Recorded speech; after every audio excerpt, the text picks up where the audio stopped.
ईशान के साथ हो गया है दर्दनाक हादसा, ये तो आपको पता ही है। और सवी और रीवा उसके पीछे पीछे आ रही थी उसे रोकने के लिए, लेकिन अब ईशान की इस हालत को देखने के बाद उसे टैक्सी में बिठाकर हॉस्पिटल ले जा रही हैं दोनों।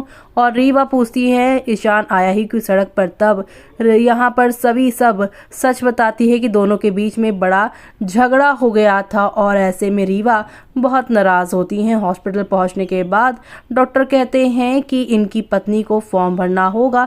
तब रीवा के सामने सभी कहती हाँ मैं ही उनकी पत्नी हूँ और फॉर्म फिल कर देती है सभी। इसी के दौरान यहाँ पूरी फैमिली आती है और यहाँ पर सभी को बताती है कि उसकी वजह से ही ईशान घर से बाहर गया था। और अब यहाँ पर यशवंत उसे वार्न करता है कि अगर सभी तेरी वजह से मेरे बेटे को कुछ हुआ ना तो मैं तुझे बिल्कुल नहीं छोड़ूंगा।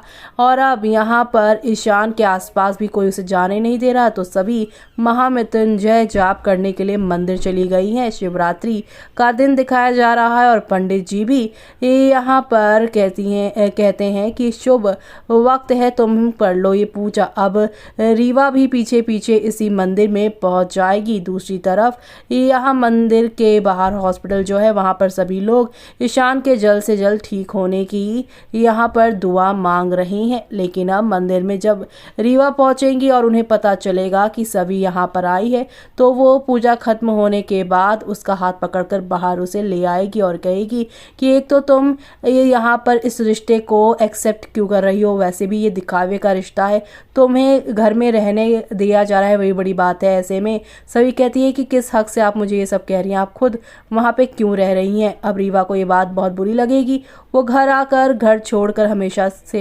हमेशा के लिए छोड़कर जाने का फैसला कर लेगी। जैसे ही ये बात सभी घर वालों को पता चलेगी वो शॉक्ड हो जाएंगे। और कहानी में ट्विस्ट तो तब आएगा जब रीवा को ईशान रोकेगा और कहेगा किसी के भी कहने से तुम्हें ये घर छोड़कर जाने की ज़रूरत नहीं है। अब रीवा को ईशान जब हाथ पकड़कर रोकेगा, उसका हाथ थामेगा, ये सब देखकर आप सभी की आंखों में आंसू आ जाएंगे। अब आगे और क्या क्या ट्विस्ट आएगा कहानी में देखना आप बिल्कुल भी मिस मत करेगा।